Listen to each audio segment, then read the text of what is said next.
뭐 이 정도는 약과고, 그 다음에 이제 중국 총리 리창과 다시 따로 만났잖아요. 그래서 그 리창과의 회담을 이제 요약하는 걸 김태호 안보실 차장이 이렇게 말을 하거든요. 북한이 한중 관계에 걸림돌이 되지 않았으면 좋겠다라고 부탁했다. 직접 들어보시죠. 윤 대통령과 중국 2인자 리창 총리가 손을 맞잡았습니다. 모두 51분 동안 이어진 이번 한중 회담에서 윤 대통령은 더 활발한 한중 교류를 희망하며 북핵 문제에 대한 중국의 역할을 촉구했습니다. 앞으로 중국이 이 문제에 대해서 성실하게 책임 있는 역할을 수행하면서 북한 문제가 한중 관계에 걸림돌이 되지 않았으면 좋겠다라고 부탁을 하였습니다. 이 참 아마 제가 보기에는 윤 대통령이 직접 그 자기 연설문 이런 거를 마지막에 다 검토를 할 겁니다. 이 전형적인 윤 대통령 스타일의 화법이죠. 말하자면 조폭두목 혹은 검사. 야, 그거 걸림돌이 되는 건 좋지 않지 않겠어? 저 옆에 말이야, 너 꼬북 말이야. 걔가 우리 둘 사이의 관계에 걸림돌 되는 건 별로 바람직한 것 같지 않은데? 그런 얘기야. 이게 으스스한 얘기예요, 지금. 야, 너희랑 우리 잘 지내야 되지 않아? 근데 네 꼬봉 북한이 말이야, 걸림돌이잖아, 지금. 너 계속해서 북한 핵미사일 밀어줄래? 너 그럼 손해봐. 이 소리 아니에요. 제가 인생 험하게 살아서 그런가? 제 귀에는 다 그렇게 들려. 예. 이미 중국에 대한 협박은 작년 11월에 시작을 했죠. 제가 이거 가끔 잘 틀어드리는 그거죠. 군사적으로나 경제적으로 상당한 영향을 줄 수 있는 그런 능력이 있다고 저는 생각합니다. 북한의 핵 개발과 핵 위협을 제지하면서 한반도의 평화와 안정을 꾀하는 데 기여할 것인지는 중국 스스로의 판단에 따르겠죠. 예, 그러니까 이제 뭐 이런 식으로 이제 계속 밀고 나가고 있는 거예요. 그럼 이거는 이제 이게 철학화됐어요. 이제는 이런 군사지정학적 관점이 여기서 끝나는 게 아니라, 그래서 이제 제대로 된 철학적 함의를 가진 군사지정학적 용어가 아주 정확한 게 퍽퍽 나오더라고. 제가 이번에 저 용어 쓰는 거 보고 좀 깜짝 놀랐어요. 이거 한번 직접 들어보십시오.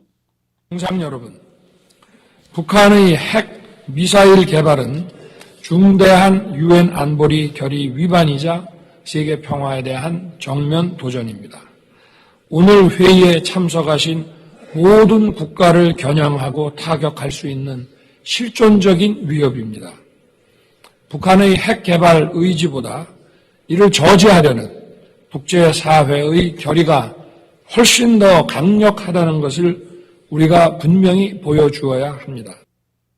예, 그러니까 북한의 핵과 미사일은 우리 한국에 대한 실전적 위협일 뿐만 아니라 지금 이 자리에 계신 모든 국가를 겨냥하고 타격할 수 있는 실전적인 위협입니다. 실전적 위협. 실전적 위협. 예, 그 말이 이게 엄청난 호소이기도 하고 협박이기도 한 말이거든요. 이 실전적 위협, existential threat, 이거는 굉장히 심오하고 정확한 군사지정학적 용어예요. 철학과 맞닿아 있는. 이게 그때 실존적이라는 뜻은 뭐냐면, 뭐 실존주의 철학 실존, 그게 아니라 같습니다. 영어는 같은 existentialism, existential인데, 군사지정학에서 이게 뭐냐면 삶과 죽음, 존속과 멸망을 결정짓는 그런 의미입니다. 박근혜 대통령이 명언을 했었죠. 예, 그 명언 제가 참 좋아했습니다. 핵을 머리 위에 이고 살 수는 없습니다. 이 참 절박한 명언이에요. 그건 절박하고 좋은 명언인데, 이 명언을 국제무대에선 가서 쓸 수가 없어. 어감이 다르고 머리 위에 핵을 이었다. 그 사람들은 짐을 이고 다니질 않으니까. 그 다음에 지도에서 보면 이제 남과 북이니까 우리 위에 있다고 우리 느끼잖아요. 예, 지리적으로. 예. 이걸 정확한 메시지로 하면 북핵은 한국에게 실존적 위협일 뿐 아니라 여기 모든 나라에게도 실존적 위협이다. 그 언어인 중국, 또 그와 거래하는 러시아가 여기 나와 있는데 얘들 좀 함께 좀 손 좀 봅시다. 뭐 이런 말이 되는 거지. 그래서 이 언어가 이 철학적이고 지정학적이고 군사지정학적이고 이런 차원에서 정확하게 쓰이는 순간에 엄청난 파괴력을 가져요. 그래서 겁을 먹어요, 상대가. 쟤 안다, 쟤 선수다 이렇게 되는 거예요 이게. 근데 그런 것들이 요새 많이 곳곳에 배어 있더라고. 그럼 이걸 밑에서 쓴 대로 읽어준다고 그게 되는 게 아니거든요. 본인이 또 학습 능력이 뛰어나니까 이걸 많이 익히면서 여러 가지 어감을 본인에 맞게 고치고 있을 거예요. 그래서 야, 성렬이 많이 컸네. 이제는 군사지정학과 정치철학까지 막 결합하는구나. 야, 나도 한번 좀 커보자. 야, 성렬이 많이 컸다. 나도 한번 커보자. 이런 생각을 국회의원들이 해야 돼. 왜 빌빌거리고 있냐고. 왜 야비하고 비열하게 등짝에 칼질이나 해서 어디 거기서 뭐 뽀찌나 뜯어먹고 살라 그래. 양아치들도 아닌데. 참 이상한 의원들이야. 이상해. 예. 자, 그럼 우리가 생각을 해봐야죠. 네. 이게 윤 대통령의 이 급속 성장이 윤 대통령, 윤석열이란 한 개인의 특성이겠냐. 그 개인의 성취이기도 하지만 지금 이 시대를 살아가는 저나 시청자님들이나 한국의 모두의 잠재성을 증명하는 케이스다. 한국 사회가 그렇잖아요. 특징이 있어요. 택시를 타서 우리 택시 모는 분하고 이야기를 해도 그냥 얘기가 어느 정도 그냥 다이다이로 다 맞아. 어떤 데서는 그분이 저보다 훨씬 많이 알아.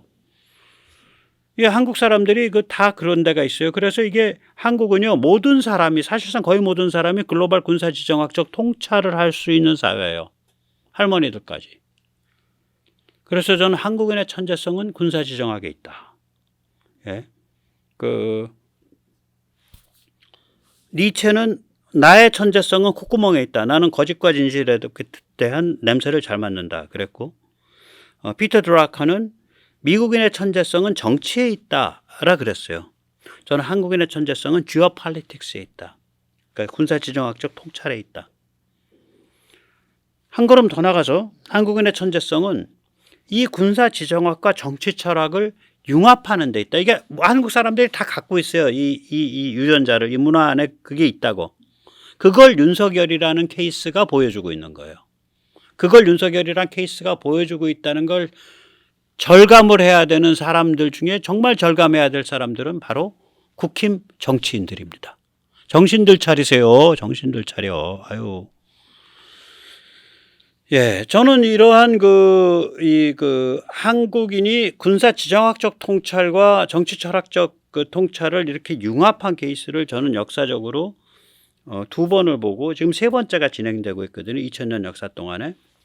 우선 이제 처음에는 뭐냐면 이 신라가 진흥왕 무렵에 이사부죠. 그 진흥왕 순수비 그게 어디 세워졌나 가만히 보세요. 그럼 기본이 어디냐면 한강수계입니다. 이게 남한강수계예요. 특히 북한강은 당연히 또 옆에서 먹어야죠. 이러면 남한강수계의 최종 종착점이 김포 강화인데 북한강을 안 먹으면은 김포 강화를 또 방어가 안 되니까 결국은 남한강수계가 기본이고 지금 퍼런 이거 문경세제에서부터 김포강화, 문경세제 넘고 나면 그게 뭐 목계나룬가 뭔가에서 시작하잖아요. 그 충청북도에서. 예, 그럴 겁니다. 예, 그러면 그게 이제 쭉 와서 이제 정선 뭐 이런 거 다 지나고 그렇게 해갖고 이제 제일 처음에 이제 충주 제천 지나죠. 예, 그리고 나서 예, 평창 원주를 지나죠. 그리고 이제 거기서 쭉 내려와 가지고 두물머리로 들어와서 북한강이랑 만나서 이제 미사리 앞으로 해갖고 그 다음에 김포강화까지 가는 거예요. 이거를 장악을 하면 일단 백제와 고구려 사이의 쐐기를 받고 더 중요한 거는 이제 그 당과 그 당시의 세계의 중심과 통할 수 있는 직접 통로를 갖게 되는 거예요. 직통 통로를. 그래서 이걸 장악을 해야겠다라고 결심을 굳게 하고 진흥한 순수비를 남긴 겁니다. 그런데 6세기 요 무렵에 무슨 일이 발생하는 거냐면 대승화엄을 확 빨아들여 가지고 그보다 좀 더 늦게 호국불교로 성립을 시키죠. 그래서 나라가 이게 부처의 나라다. 그래서 불국 아닙니까? 불국. 예, 불국사 풍경입니다. 그게 첫 번째고요. 두 번째는 뭐냐면 군사지정학적 우리 위기가 이제 오는데 이게 대규모 편자 기마군사력이 등장을 하거든요. 11세기 이때부터. 처음에는 그게 우리한테 거란으로 밀어닥쳤고요. 두 번째는 이제 몽골에 밀어닥쳐서 몽골과 엄청나게 뭐 나라가 다 망가지도록 싸우다가 그래도 끝까지 쫀심 살려서 굴복은 안 하고 마지막에 강화를 했죠. 굴복을 한 건데 뭐 아주 특사 대접을 받았죠. 예. 그러면 이제 이런 군사지정학적 위기거든요. 대규모 편자 기마 군사력의 침공. 이것에 맞서기 위해서 사회 전체를 성리학 공동체로 확 바꿔버린 거예요. 고려 말에. 우리 내부가 강화되면 이 군사력에 대해서 맞설 수 있다. 의병 같은 게 저런 데서 튀어나오게 되는 거죠. 그래서 편자를 채운 대형 기마 군사력은 한반도의 방어를 크게 악화시켰죠. 그전엔 이게 없었어요. 편자를 채운 대형 기마 군사력이 없었어요. 편자 없이 다녔어요. 그전엔 기마 군대는. 왜 그러냐면 이 기마 군대가 편자를 채우려면요. 부대의 대장장이가 따라다녀야 돼. 마제사라고 하는. 부대의 대장장이가 따라다니려면 저 사진의 왼쪽에 보이는 저 조그만 그 화덕을 갖고 다녀야 돼. 마차 위에. 그런 저런 조그만 화덕에 불을 고열로 내기 위해서는 코크스가 있어야 돼요. 근데 코크스는 10세기에 나와요. 그러니까 그전에는 마제사의 대장장이가 기마 군대를 쫓아다닐 수가 없는 거예요. 기마 군대를 못 쫓아다니니까 당연히 기마 군대의 이동 그게 굉장히 제한되죠. 그런데 코크스가 나오면서 마제사가 저런 조그만 화덕에다가 코크스 싣고 그 다음에 이제 편자로 쓸 수 있는 원형 틀은 미리 다 만들 수 있거든요. 저 근데 이제 그걸 이제 말마다 이 발톱 모양, 그러니까 발톱이잖아요. 발굽이라는 게. 예, 발굽 그 발톱 생김이 달라서 저걸 좀 수정해 가면서 써요. 저렇게 달궈가지고 현장에서. 예, 그 원형을 다시 수정해서 쓰거든요. 그러니까 이제 그런 그 마제사와 마제사의 대장간이 이동형으로 만들어져서 같이 따라다녀야 되니까 당연히 고열량 코크스가 있어야 되는데 고열량 코크스는 10세기에 나오는 거거든, 저게. 그 아이러니라고 할 수 있는 게 저게 그 코크스가요, 송나라 쪽에서 나왔을 거예요. 황하, 중국 중화 본토에서. 그러니까 그게 그쪽 그 유라시아 스테페 벨트, 그러니까 초원 지역의 그 기마 유목 부족한테 전해져서 거기가 이제 그 다음에 파워 센터가 돼버린 거죠. 그래서 정복당하는 거지. 예. 그 황하는 자신이 발명한 코크스에서 정복당한 거죠. 예, 이제 거란 몽골 때부터는. 예. 그런데 이제 이게 이 성리학 공동체가 이게 문제가 좀 있죠. 예, 왜 그러냐면 개인이 없는 공동체죠. 인디비듀얼리티. 개체성이 없는 공동체이기 때문에 한번 타락하면 바닥이 없습니다. 개인이 없으니까. 임진왜란 병자호련은 이 성리학 공동체 사회의 비참한 타락 상태를 이미 보여줘요. 그때 이미 타락해 있는 거예요. 그 후 급속하게 성리학 탈레반으로 변질하죠. 그래서 송시열 그 화양계곡 그런데 가면, 예, 벽에다가 다 이렇게 써놨어요. 예, 대명천지 여기 왼쪽에 보면 있잖아요. 저렇게 다 써놨어. 그냥 아무 벽이나 다. 자연훼손 엄청 한 거예요. 그 성리학 탈레반들이. 예, 위대한 명나라의 질서가 우주에 가득하도다. 그 대명천지입니다. 그 다음에 숭정 1호는 뭐냐면 명나라 마지막 황제 숭정제는 해와 달처럼 빛나고 있도다. 뭐 그런 뜻이 되겠죠. 이제 이게 나중에 대원군 되면 이제 그 카톨릭들 목 한 8,000명 잘라 죽이고 다 이렇게 가는 거죠. 서양 오랑캐들이 몰려왔다. 서양 오랑캐와 싸우지 말자는 주장은 평화하자는 개소리다. 개소리는 반역이다. 반역은 목 자른다. 이게 척합입니다. 양이침범, 비전 즉화, 주화, 매국. 예. 어찌 보면 김일성 영생교는 성리학 탈레반의 최종판이라고 할 수 있습니다. 네. 자, 그럼 이제 그러면 이제 보세요. 군사 지정학적 통찰에서 그 다음에 거기에 대한 그 정치 철학적 대응까지 이게 한 세트로 간 거예요. 2번 있었어요. 성공한 케이스가.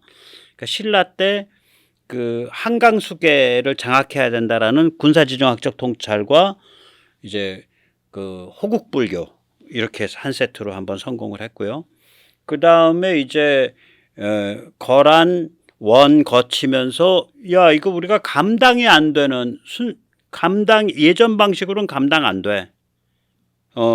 저기 그 대규모 기마 군사력 저렇게 편자차고서 밀려들면 예전 방식 감당 안 돼. 이 전 국민이 하나의 질서 속에서 공동체화돼야 저기를 맞설 수 있어. 그렇게 본 거예요. 그러니까 이런 예전 방식으로 감당이 안 되는 군사지정학적 위기에 대해서 이 조선 땅 전체를 일종의 성리학 공동체로 만들어버린 거예요. 그러니까 잘 버텼지. 잘 버티다가 이게 이제 한 6세기쯤 되면 이제 마탱이가 가죠. 왜냐면 이런 종류의 도그마, 이게 종교화된 유교인데 거기에 개체성의 개념이 없거든. 그러니까 한번 타락하기 시작하면 중간에 이걸 브레이크가 안 걸려요. 불교 같으면은 개인의 깨달음이잖아. 근데 성리학에 개인은 없다고요. 선비가 있을 뿐이지. 선비와 임금밖에 없잖아. 유교 체제라는 건. 그래서 이제 그런 상태에서 이제 극악하게 이제 타락을 해서 이제 뭐 나중에 원세계를 이제 총독으로 섬기고 살고 저기 관료들이 나서서 국가를 매각하는 걸 거간을 쓰고 난리가 아니죠. 예, 현대문명이 이렇게 오니까 이제 몸부림을 친 거죠. 1860년 베이징 조약이 이제 현대문명의 동아시아에 전면 도래한 그 시점으로 봅니다. 세계사에서는. 1905년 독립정신이 되면 이제 기본 틀을 잡은 거예요. 이 우나미승만의 그 독립정신이. 일제 신토의 2등 신민으로서는 자유로운 개인이 될 수 없다. 자유공화국으로 독립해야 한다. 자유공화국은 소중한 수단이고 자유로운 개인은 우리 각자의 궁극적 목표이다. 제 눈엔 이렇게 읽혀요. 그 책의 기본 핵심이. 그러니까 자유로운 개인이 되기 위해서 자유공화국으로 독립해야 한다요. 그럼 자유로운 개인이 될 생각이 없는 사람은 자유공화국으로 독립하는데 뭐 크게 뭐 목숨 걸고 나설 일 없다 이 소리예요. 냉정하게 얘기하면. 그 다음에 이제 한미동맹은 민간에서 먼저 시작되죠. 3인 필지. 1889년 프로테스탄티즘. 이것도 이제 제가 삐직삐직 웃음이 나오는 거예요. 이 윤석열 대통령이란 사람이 이 정치 철학적인 이 깊이가 또 내공이 오래되지가 않아가지고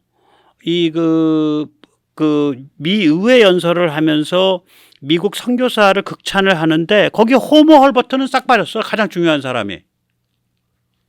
그러니까 그쪽 족보를 모르는 거지.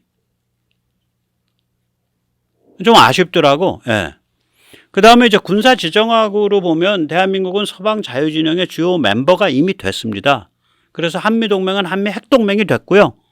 한미핵동맹이 기본 토대가 돼서 한미일 삼국체제가 만들어졌고요. 이제 그러면서 이제 그걸 가지고 중국에 버티면서 이제 북한 자유화 찬스를 이제 노려다보고 있는 상태죠, 지금은. 이제 그러면서 이제는 다 이제 명확해지게 이제 윤석열 혼자의 이런 변이 과정을 겪고 있는 게 아니라 성장 과정이 겪고 있는 게 아니라 국민 전체가 그런 걸 겪고 있어요. 저도 그래요. 예. 그러니까 정치 철학적 각성도 더 이제 날카로워지죠. 더 깊어지고. 그래서 현대문명의 핵심 가치를 우리 사회의 주류 가치관으로 만들어야 된다. 이런 생각을 이제 갖게 되는 거죠. 요새 이념 투쟁하는 거 보세요, 윤 대통령.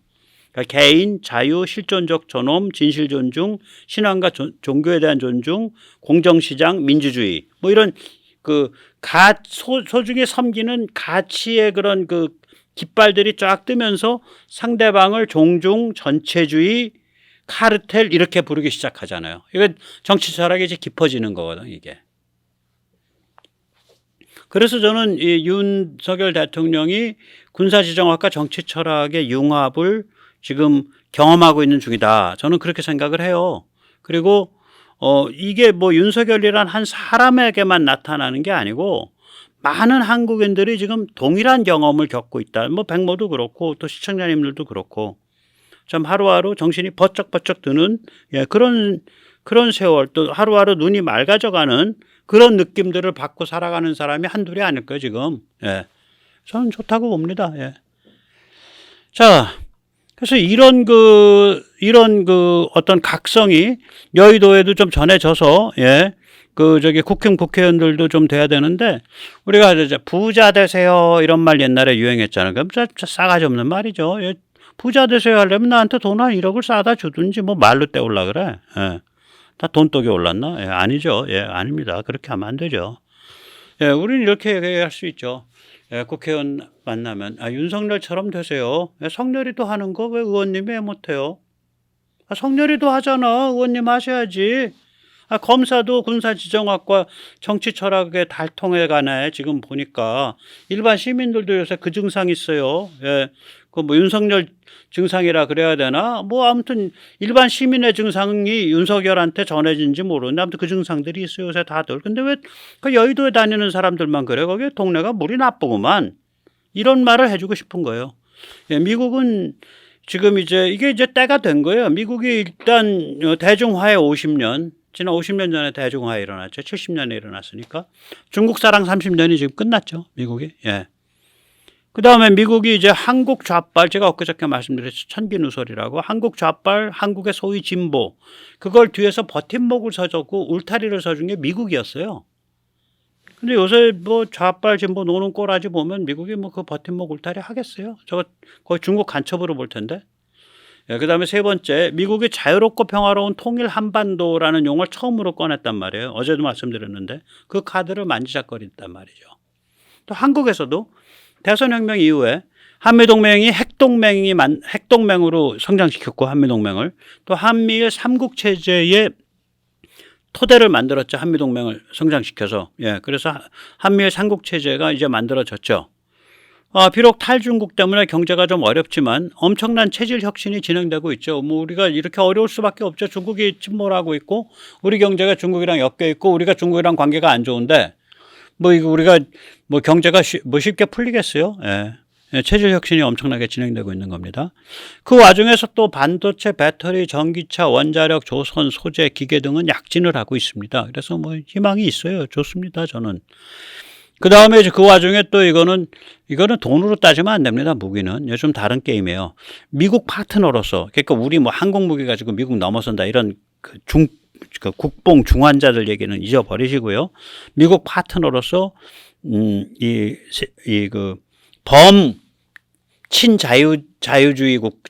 친자유진영, 예, 범친자유진영 국가들한테 가성비가 무기 공급국이 되어 이제 글로벌 영향력이 우리가 급증하고 있는 거죠. 미국이 그렇게 바뀌고 있고 한국이 그렇게 바뀌고 있는데 국힘 빠지단 당신들은 왜 안 바뀌는 거요?